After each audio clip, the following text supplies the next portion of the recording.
Salut à tous, c'est le Duke, j'espère que vous allez bien. Donc je fais cette vidéo pour faire une sorte on va dire, de synthèse de tout ce qui s'est passé depuis 2019. Pourquoi 2019? Parce qu'on va dire oui, mais tout a commencé en 2020. Pas tout à fait, puisqu'on a quand même des événements qui se sont produits en Chine et aussi des petits détails intéressants, croustillants, entre guillemets, où on voit des personnages, des élites, des personnes qui sont en train de nous donner des messages, puisque en plus, non seulement le fait de se foutre de notre gueule, mais des mois et des mois, voire même des années en avance, les élites nous montrent ouvertement le plan à venir. Et là, je vais vous donner quelques exemples dans quelques minutes. Mais je voulais commencer cette synthèse, entre guillemets, par un témoignage qui est direct, donc, parce que pour moi, ce sont les témoignages les plus fiables, bien sûr ceux que vous avez reçus en direct. Et en l'occurrence, ce témoignage, c'est un témoignage de mon fils qui m'a raconté, donc il a un pote de son âge, donc il a 20 ans, un pote de son âge, un copain il a un petit frère qui a 7-8 ans, et ce petit frère, il a été testé au Covid et il était positif. Dans la famille, c'était le seul à être positif. Qu'ont fait les parents? Ils ont assigné l'enfant pendant 2 semaines à rester dans sa chambre. Il avait seulement le droit d'ouvrir la porte pour prendre son petit déjeuner, son déjeuner, etc. Donc on se dit, waouh! Vous vous rendez compte le degré de débilité mentale que des personnes peuvent avoir?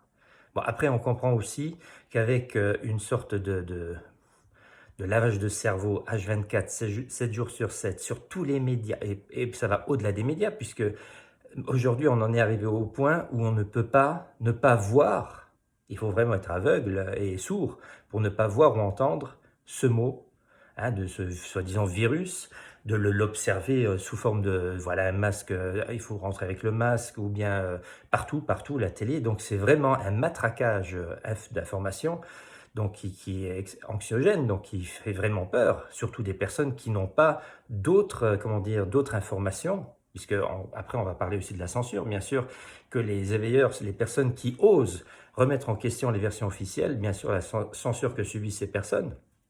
Donc c'est intéressant quand même de voir ce qui est en train de se produire, c'est-à-dire, comme moi j'observe ça comme des poules auxquelles on aurait coupé la tête, il n'y a plus de mental, après c'est logique, puisque la peur coupe toute réflexion logique. Donc une personne qui a peur est dans l'émotionnel et automatiquement ne peut plus raisonner normalement. Et c'est exactement ce qu'on observe avec des parents qui vont assigner leurs enfants à rester dans leur chambre pendant 2 semaines parce que soi-disant il a été testé au Covid et qu'il était positif en l'occurrence. Mais quand on sait que ces tests ne valent rien, c'est comme si vous jouiez au loto, ou bien vraiment un jeu de hasard, puisque le président tanzanien, donc, il a eu cette étrange idée d'envoyer, au lieu d'envoyer des épreuves, donc c'est-à-dire des tests humains, il a envoyé de la papaye, donc le fruit, la papaye, du jus de papaye, il a trempé le bâtonnet, là, ce coton-tige, non de la papaye, non du jus de papaye, et une chèvre en l'occurrence, et qu'est-ce qui est arrivé comme résultat? Au miracle, c'était positif. Donc c'est là où à un moment donné, on peut déjà se poser la question de la fiabilité bien sûr de ces tests si on observe que de la papaye ou de la chèvre marque aussi positif, peut marquer positif. Donc c'est vraiment, comme on dirait en allemand, Zufallsgenerator, c'est-à-dire c'est un générateur de hasard. Donc vraiment, si vous avez une tête de papaye, vous allez marquer positif.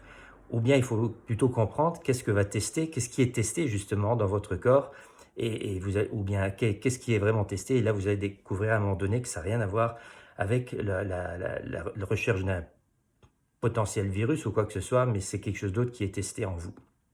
En l'occurrence, votre corps qui produit une certaine substance qu'on va appeler des exosomes. Mais bon, on va maintenant continuer avec, on était en Tanzanie, là maintenant je vais vous faire un petit historique, parce que là pour une fois j'ai mis une feuille pour réponse bête, c'est rare que je fasse ça, mais je voulais vraiment vous donner, faire une synthèse de tout ce qui se passe pour que les gens n'oublient pas, surtout pas oublier tous les détails, parce que les détails, vous savez, les Suisses disent bien que le diable se cache dans les détails, et ici on a vraiment affaire à quelque chose de diabolique. Donc quand on parle d'OMS, c'est vraiment l'Organisation mondiale de Satan. Donc on est vraiment dans quelque chose de très très obscur, avec un plan machiavélique derrière.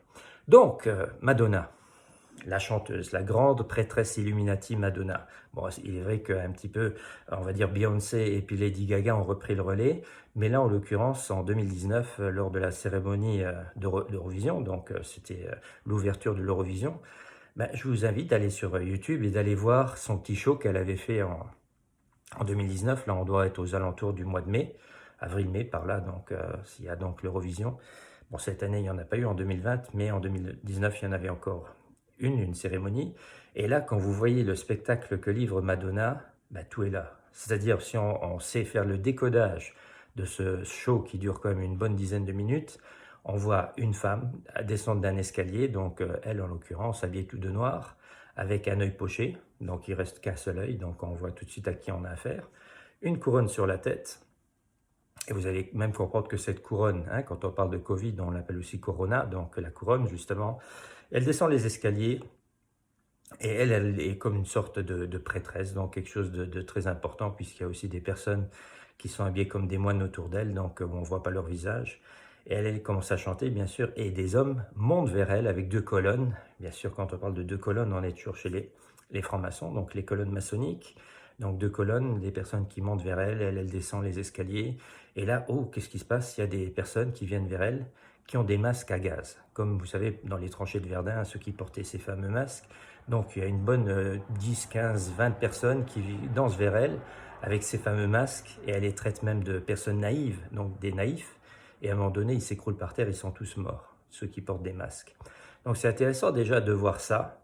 Et après aussi la suite du clip, allez simplement voir ce show. Hein, d'accord, pour moi c'est une grande messe Illuminati, donc allez voir ce show et vous allez quand même comprendre un petit peu le sujet.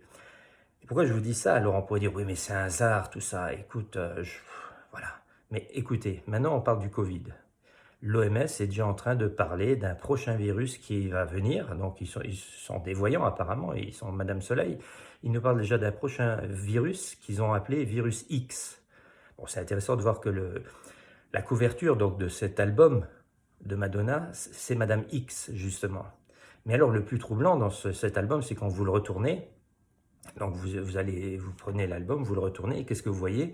On va voir une vieille machine à écrire, vous savez, comme dans les années encore, les premières machines à écrire, on n'est pas encore dans le monde informatique, et elle est de la marque Corona.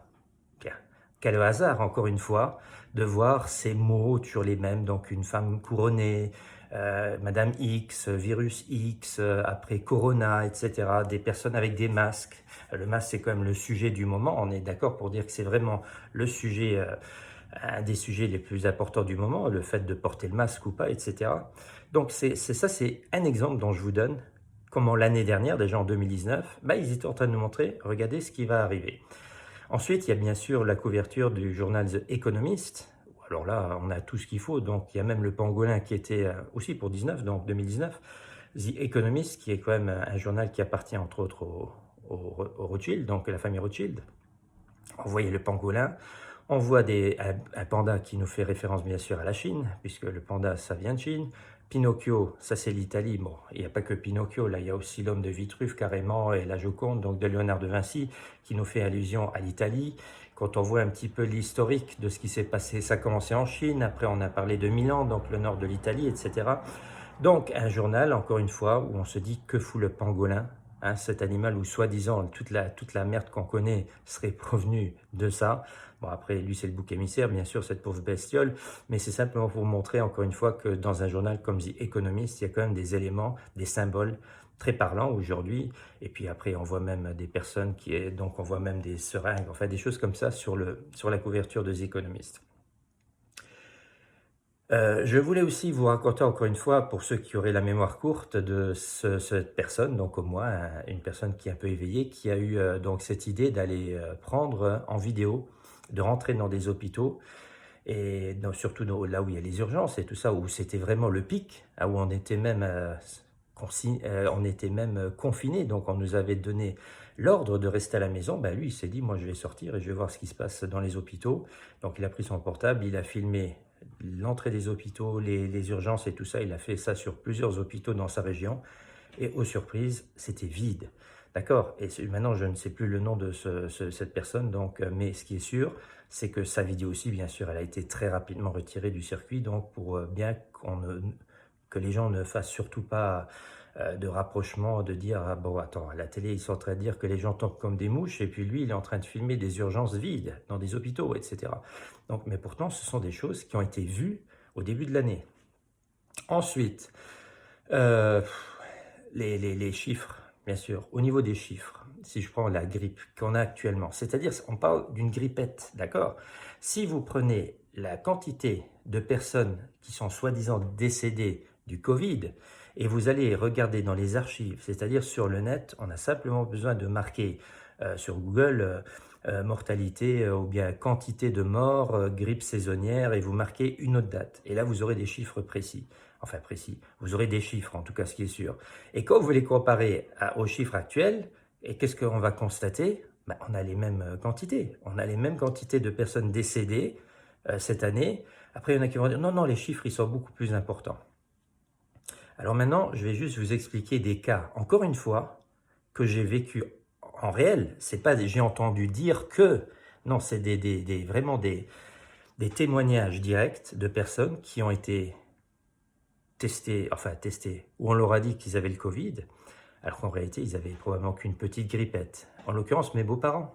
Avant, je vous ai parlé de mon fils, un témoignage de mon fils. Là, je vais vous parler d'un témoignage de mes beaux-parents qui, aux alentours de mars, donc, ont commencé à avoir des symptômes qui ressemblaient à celles d'une grippe.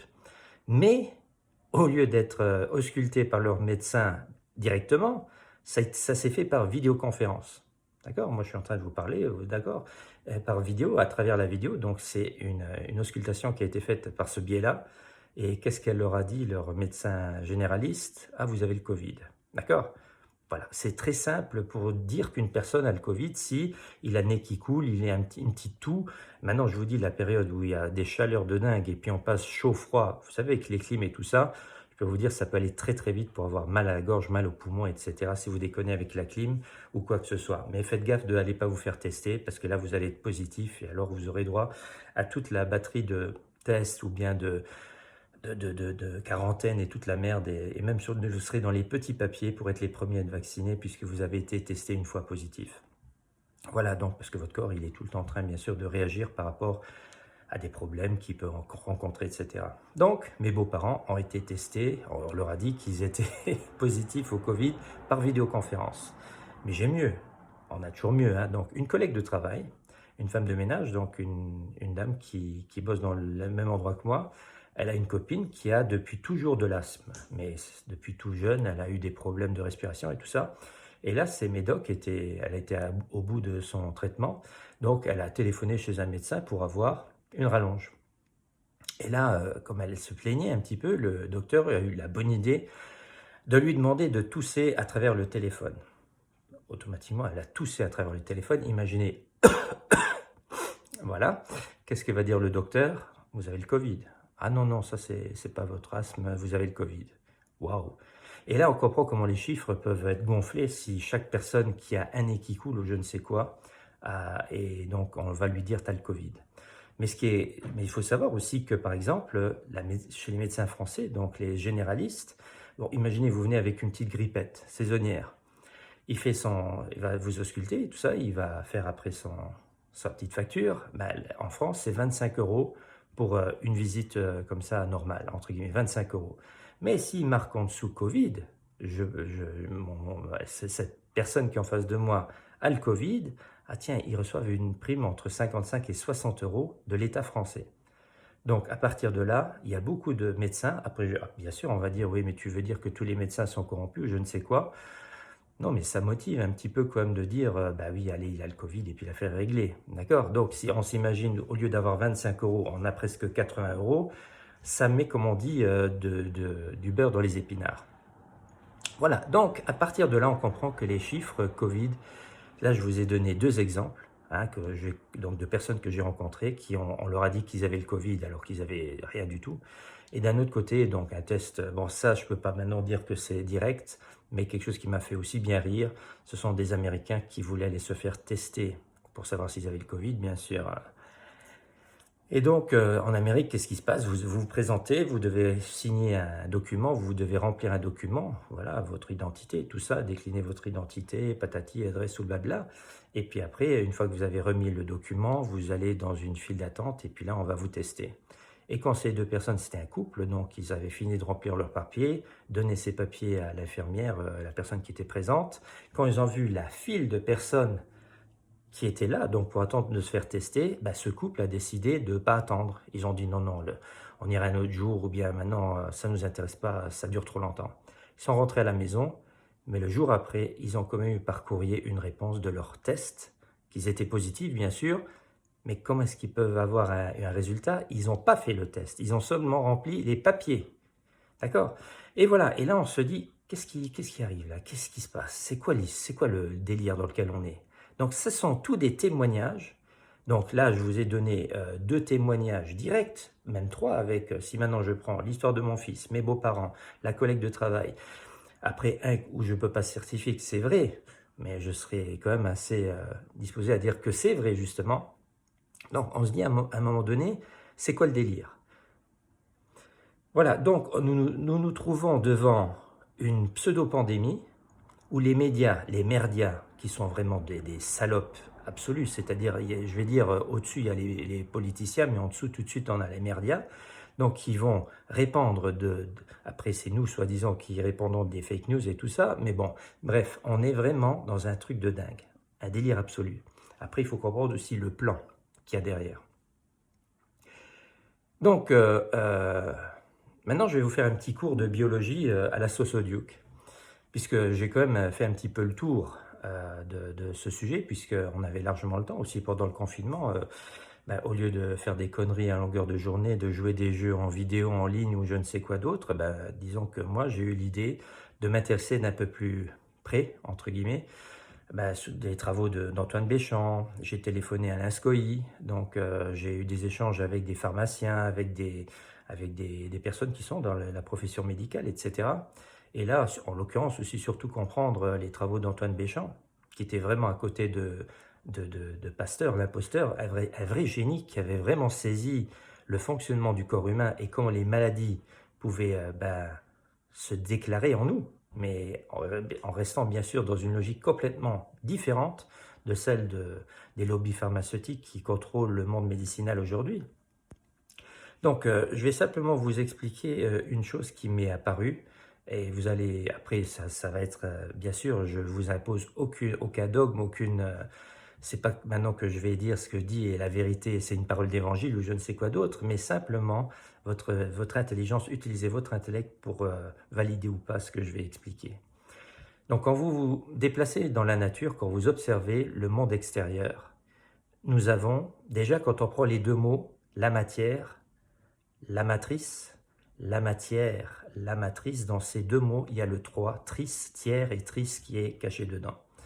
Donc la matière, tiers, donc le 3, tris, la matrice aussi, tris, donc tris c'est aussi, vous allez sur le net, vous allez vérifier, ça veut bien dire 3. C'est là aussi que vient Trinité, des choses comme ça, donc le 3.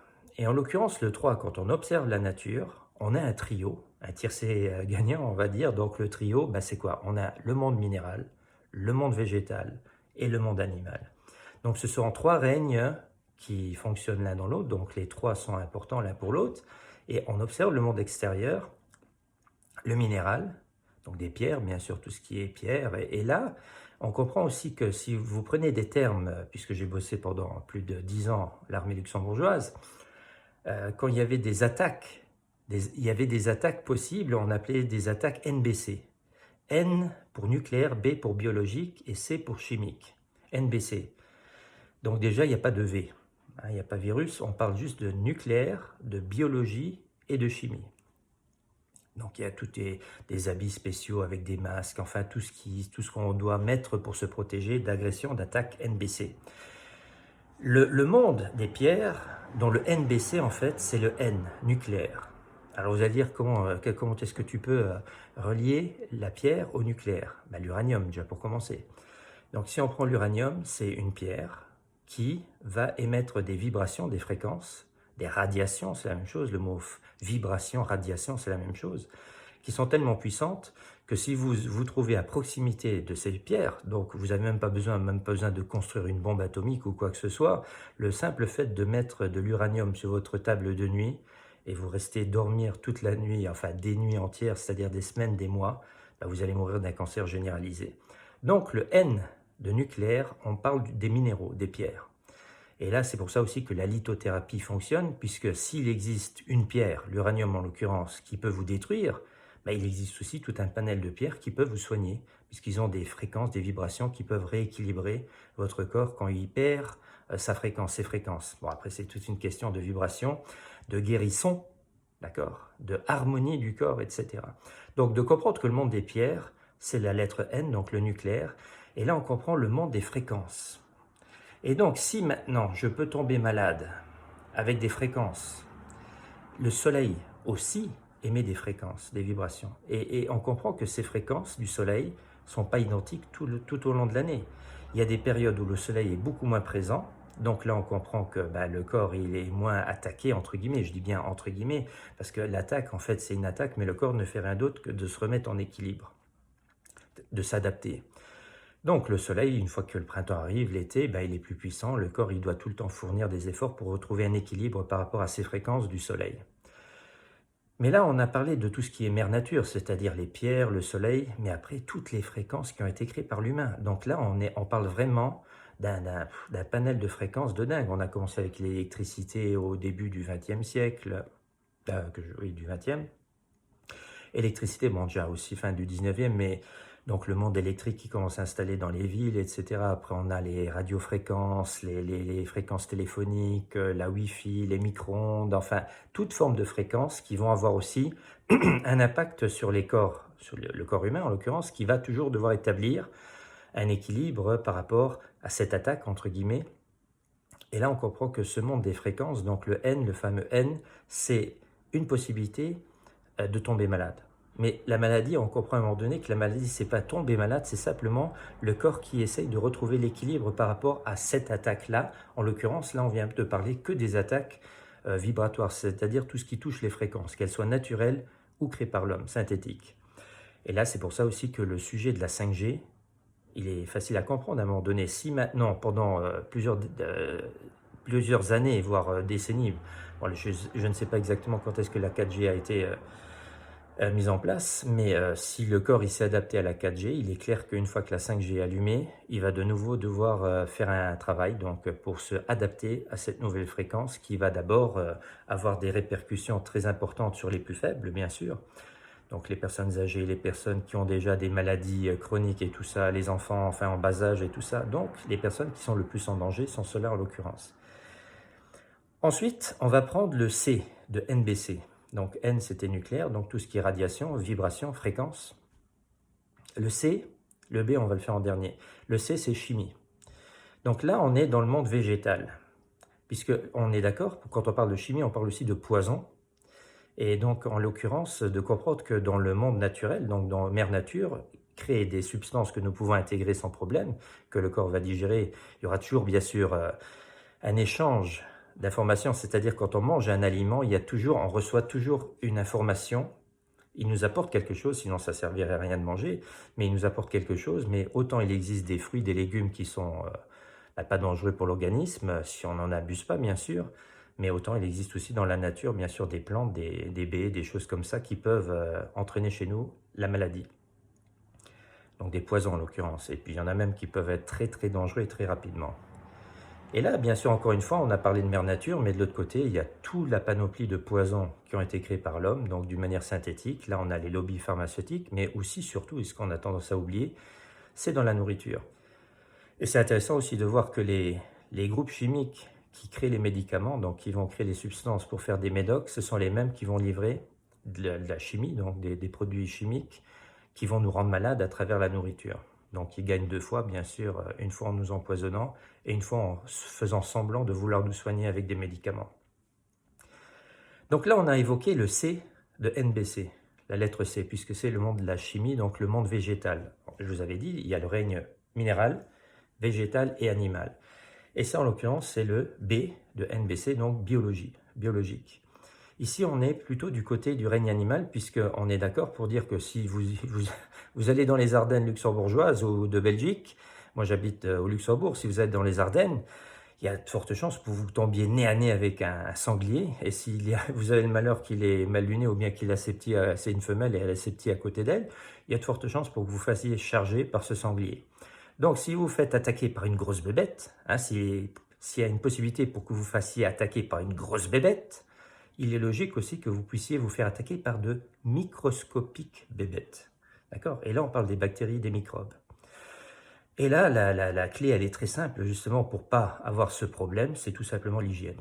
Avoir une hygiène de vie sur son corps, bien sûr, parce que nous avons, dans notre corps, sur notre corps, nous sommes infestés de bactéries. Et nous en avons besoin. C'est ce qu'on appelle les bonnes bactéries.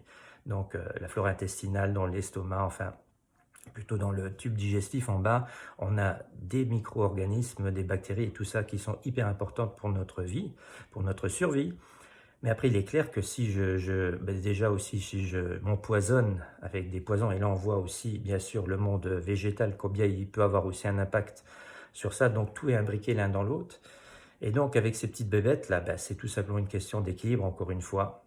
Vous savez très bien que les Romains, quand ils construisaient leur ville, ou bien toutes les villes modernes de l'Antiquité, avaient des canalisations, donc évacuation des eaux sales, etc., pour garder une propreté dans la ville. C'est la même chose avec un corps humain. Une douche par jour, sans exagération, parce que justement, là, on voit aussi que ce fameux gel hydroalcoolique, c'est une aberration de tout le temps, tout le temps, tout le temps. Tuer des bactéries, des bonnes bactéries, en l'occurrence aussi, etc. Après, on s'étonne qu'on va devoir aller chez le dermato à la fin de l'année avec des mains crues, à vif, pratiquement, etc.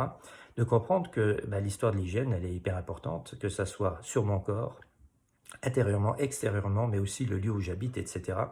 Et ça, c'est aussi bien pour ma maison individuelle que pour une ville entière, etc. Donc, pour éviter d'avoir des cochonneries qui apparaissent comme la peste, la rage, toutes des maladies en fait qui sont apparues par manque d'hygiène surtout. D'ailleurs, on dit même que les égoutiers de Paris ont plus fait pour la santé que la médecine proprement dite. Donc là, vous avez donc ces trois possibilités. On a parlé du monde minéral, le monde végétal, le monde animal. Je l'ai relié à NBC, bien sûr, et c'est là où je me pose la question, bon, il est où le virus? D'accord? Puisque si vous demandez à même un virologue, il est où le virus? C'est quoi un virus? C'est pas vraiment animal, c'est pas végétal, c'est pas minéral, ça contient de l'ADN, patati patata, enfin des trucs bizarroïdes. Et c'est là que donc l'année dernière, en 2019, j'ai suivi par hasard, mais je fais comme ça par hasard, hein, il n'y a pas de hasard, un ami qui m'a invité à aller voir une conférence d'un virologue allemand qui s'appelle Stefan Lanka. Bien sûr, c'est aussi un virologue, un médecin contesté en Allemagne, puisque la première chose qu'il a dit lors de sa conférence, et c'était au Luxembourg, donc en 2019, j'y ai assisté personnellement, la première chose qu'il a dit, es gibt kein Virus. Donc un virologue qui dit en allemand, le virus n'existe pas. Et c'est là où on voit toute la dimension du sujet. Donc d'un côté, nous avons bien sûr des personnes qui ne remettent pas en cause ce qu'ils vont étudier donc, à l'école, c'est des écoles pasteuriennes, donc on est dans des facultés de médecine qui suivent la voie de Louis Pasteur, etc. Donc ils ne vont pas remettre en question, ils ne vont pas recommencer à zéro leur recherche, etc. Ils ne vont même pas avoir l'idée de s'intéresser aux travaux d'Antoine Béchamp, qui est justement allé dans cette optique qui est complètement différente de celle qui nous est imposée aujourd'hui. Parce qu'encore une fois, si vous êtes attaqué par des vibrations, des radiations, des fréquences, si vous êtes empoisonné, d'accord, tout le temps, ou bien si vous êtes dégueulasse sur vous, ou bien même votre lieu où vous vivez, on ne peut pas vous vacciner contre ça. Par contre, si on vous dit, il existe des petits trucs dans le ciel, dans l'air, etc., qui peuvent vous attaquer, et à tout moment vous allez développer des maladies à cause d'elles, mais on peut vous préserver de ça en vous injectant des cochonneries dans le corps, là on peut faire du fric, et beaucoup de fric, et faire peur aux personnes de quelque chose qui peut-être n'existe même pas. Bon, maintenant je ne vais pas discuter sur ce point-là, parce que là bien sûr je vais encore me faire traiter de je ne sais quoi, parce que j'ose dire que le virus c'est peut-être un leurre, une chimère. Mais ce qui est sûr, c'est que nous avons des virologues qui disent ouvertement « Es gibt kein Virus ». Le virus n'existe pas. Et là, à partir de là, j'ai le droit de le dire, puisque Stefan Lanka existe, vous pouvez aller sur le net, voir ses recherches. Et ce n'est pas le seul qui parle comme ça. Vous savez, quand vous avez des amis pharmaciens, ici au Luxembourg, je ne vais pas citer leur nom parce que je ne veux pas les entraîner à avoir des problèmes. Mais quand vous avez un ami pharmacien qui a fait 10 années d'études, qui a sa propre pharmacie, et qui se coule la tête, il dit « j'en ai plein le cul de ce qui se passe actuellement, parce que c'est du gros n'importe quoi, ça devient n'importe quoi », je dis que même un autodidacte, quelqu'un qui s'intéresse comme moi, peut avoir raison. Et quand je vois d'un côté un informaticien milliardaire, multimilliardaire, nous parler de vaccination massive, etc., de traçage numérique et toute la merde, d'un côté, et lui, on le laisse parler, et de l'autre côté, on voit des collectifs de médecins, que ce soit en Allemagne, que ce soit aux États-Unis ou dans les pays hispaniques, etc., qui se mettent en, en groupe avec des signatures, des pétitions de médecins confirmés qui ne sont pas d'accord avec ce qui se passe actuellement et qui se font censurer sur YouTube, par exemple, là, je me dis, ça pue vraiment. Quand on voit toutes les personnes qui sont censurées, comme Jean-Jacques Rêvecoeur, putain, cet homme-là, je le suis depuis, je l'écoute déjà depuis des années, des années, des années. Tout ce qu'il dit a toujours été, on sent qu'il parle avec le cœur, on sent que c'est pas quelqu'un qui nie n'importe quoi. Et lui, il a justement le souci du détail, c'est d'aller chercher justement des preuves pour étayer ce qu'il est en train de dire. Donc quand on voit que sa chaîne, elle a été supprimée, ou bien David Icke, bon c'est vrai que David Icke, on n'a pas affaire à un scientifique, on a affaire à un journaliste sportif à la base, mais un autodidacte comme moi qui depuis 35 ans partage de l'information, on va dire de conspiration entre guillemets, il n'a jamais été tourmenté, on lui a jamais coupé quoi que ce soit. Aujourd'hui il se retrouve démuni, il n'a plus de YouTube, il n'a plus d'accès sur les réseaux sociaux, etc. Et on se dit, ouh, ça voudrait dire peut-être que ce qui est dit là, c'est la vérité. Donc, toutes les personnes qui font des liens en disant c'est une pseudo-pandémie, il n'y a rien. Et pour moi, une pandémie, ça tombe comme des mouches. Les personnes devraient mourir par centaines de milliers, mais pas des cas, voilà, comme une grippe normale, saisonnière. Quand on voit les chiffres des années précédentes, on a, je vais vous donner un exemple. Donc, chez nous, au Luxembourg, parce que là, encore une fois, j'ai fait cette recherche, je l'ai vu de mes propres yeux. Aujourd'hui, on est le 2 août 2020. Le Luxembourg a 113 cas de décès depuis le début de cette soi-disant pandémie. Je suis allé faire cette recherche sur Google en marquant nombre décès dus à la grippe saisonnière au Luxembourg. Et là, je suis tombé sur un site. Donc c'est un site d'un journal luxembourgeois qui s'appelle Luxembourger Wort, la voix du Luxembourg. Et là, je tombe sur un article où, à l'époque, il y avait encore une femme ministre qui s'appelait Lydia Mutsch, où il dit justement que la grippe saisonnière, elle tue hebdomadairement, c'est-à-dire par semaine, entre 80 et 120 personnes. En supposant que la grippe saisonnière dure 4-5 semaines, je vous laisse faire le compte. Si on parle de 80 à 120 morts hebdomadaires, on arrive à quoi? 400-500 morts. Là, on ne nous a pas fait chier. Là, on nous emmerde avec 113 personnes qui sont décédées. Ils seraient décédés n'importe comment, puisque la grippe saisonnière, c'est un phénomène tout à fait naturel qui fait qu'à un moment donné, le corps, il va devoir combattre quelque chose qui a changé dans son milieu extérieur. Et puis, encore une fois, si on prend aussi les personnes qui s'auto-rendent malades, l'effet hypnotique de la télévision, il faut non plus pas sous-estimer cela. Des tests ont été faits avec des personnes qui étaient toujours en bonne forme, ils se plaignaient jamais d'être malades ou quoi que ce soit, donc c'était des personnes qui manquaient pratiquement jamais au boulot. Et là, ils ont fait un test, donc ça a été voulu que dès qu'ils rentraient dans le bâtiment principal, donc devant la réception, on avait donné la consigne à la réceptionniste de lui dire « Ouh, toi, tu as une petite tête aujourd'hui, tu es malade ou quoi ?» Et le gars, non, je vais bien. Et tout le monde, toutes les personnes qu'il rencontrait avaient eu pour consigne de lui faire la même remarque. Ben, l'après-midi, il s'était mis en maladie. Il ne sentait pas bien, il avait mal au ventre. Et c'est là simplement pour vous expliquer que ce fait d'avoir cette petite mélodie de l'État français, par exemple, si on prend maintenant le cas français, où les gens, tout de suite, attention, vous êtes en danger de mort, faites ceci, faites cela. C'est ce qu'on appelle de l'hypnose, tout simplement. Il faut savoir que quand la personne regarde la télévision, mais ça je l'explique aussi dans mes recherches par rapport au cinéma, que la conscience humaine s'oublie à partir du moment où elle observe quelque chose à la télé ou au cinéma. C'est-à-dire pour pouvoir apprécier un film pleinement, la conscience se met dans un état quasi hypnotique, de transe, et donc il n'est plus dans la salle, mais la conscience est réellement dans le film, c'est-à-dire le sujet qu'il est en train d'observer. Et c'est un peu la même chose ici avec la télé. Quand vous regardez ces émissions, LCI, CNews et tout ça, toutes ces émissions, ils sont tout le temps en train de parler de ce sujet-là.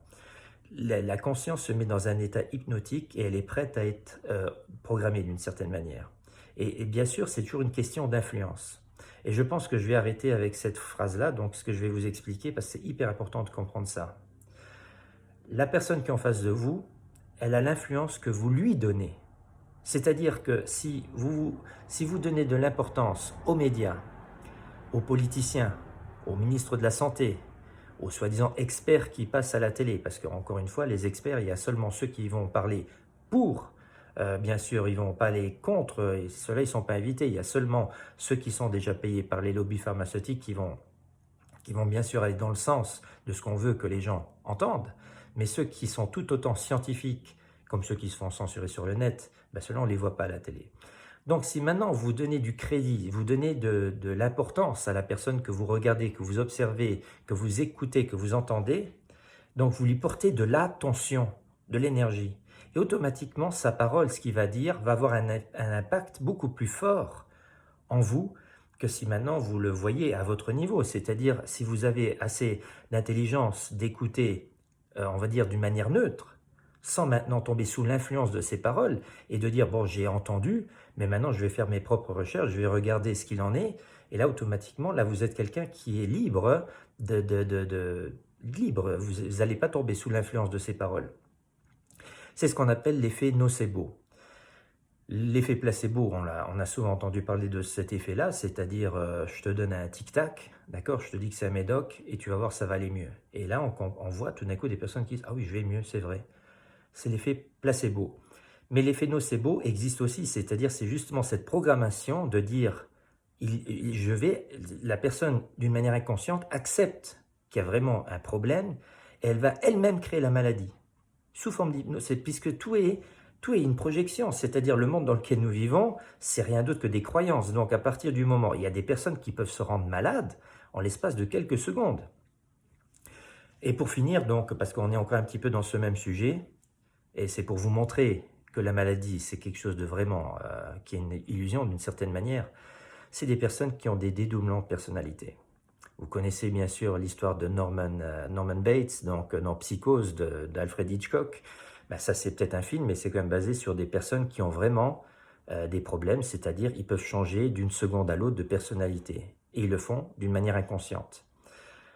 Il y a des tests qui ont été faits donc, dans des laboratoires, dans des hôpitaux, où justement des personnes qui avaient tendance à changer de personnalité, ils faisaient des tests sanguins.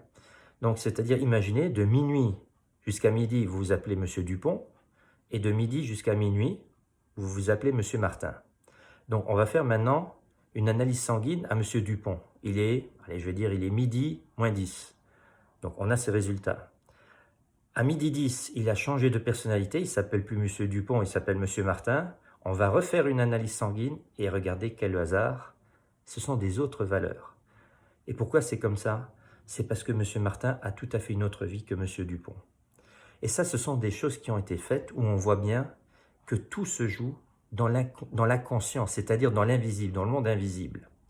Donc, si vous voulez être en bonne santé, arrêtez de croire, de crucifier, c'est-à-dire de figer dans l'espace et le temps des informations auxquelles vous allez vous attacher parce que vous leur portez de la tension, de l'énergie. Lâchez prise. Il faut lâcher la prise de l'attention, rester neutre et observer les choses d'une manière neutre justement. Et là, vous observez tout, vous vous intéressez à tout, allez rechercher les travaux d'Antoine Béchamp, écoutez Alain Scoyi, écoutez Jean-Jacques Reffker, Christian Tal-Chaler, sinon donc ils sont encore disponibles bien sûr. Faites un travail vraiment autodidacte. Autodidacte, je me comprends, vous allez bien sûr entendre ce que disent ces personnes, mais restez logique. Et arrêtez de croire en ces lobbies pharmaceutiques qui nous baisent depuis plus d'un siècle. Parce qu'eux, ils ont bien compris comment est-ce qu'on va pouvoir faire du fric sur les moutons de panurge que nous sommes pour le système. Et même parce que le but final, bien sûr, c'est un traçage numérique, c'est-à-dire que l'esclave que nous sommes depuis déjà des siècles et des siècles et des siècles, pour encore mieux contrôler le mouton. Et pour encore mieux le contrôler, il faut aussi contrôler sa santé, tout simplement. Voilà, bon, je pense que j'ai fait 40 minutes, donc là, je pense pas, c'est sûr, j'ai presque fait 40 minutes, donc je vais arrêter là. Je vous ai fait un petit topo de tout ce que je voulais vous dire, donc j'ai pris mon temps, parce que pour moi, il était hyper important de faire une synthèse de tout ce qui s'est passé. Bon, j'aurais pu en rajouter encore au moins 1 heure d'informations, de choses comme ça, mais je pense que là, vous avez encore une fois la possibilité d'avoir des informations que vous avez peut-être pas entendues. Donc, parce que moi, je fais aussi partie apparemment de la liste des personnes, des éveilleurs de conscience, même si c'est pas vraiment sur ce sujet-là que j'aimerais être connu. Bien sûr, moi, c'est plutôt au niveau du symbolisme, de l'alchimie, des choses comme ça, du symbolisme des légendes et tout ça, de ce décodage de choses que j'ai faites tout au long de ces années. Donc, mais bon, je fais quand même ma part de colibri. Voilà. Écoutez, je vous embrasse très très fort, je vous dis à très très bientôt et faites bien attention à vous et surtout faites attention à la rentrée. Si demain les élites viennent avec le vaccin, refusez-le. Nous devons impérativement créer des collectifs de personnes qui refusent catégoriquement cette vaccination. Allez, ciao ciao!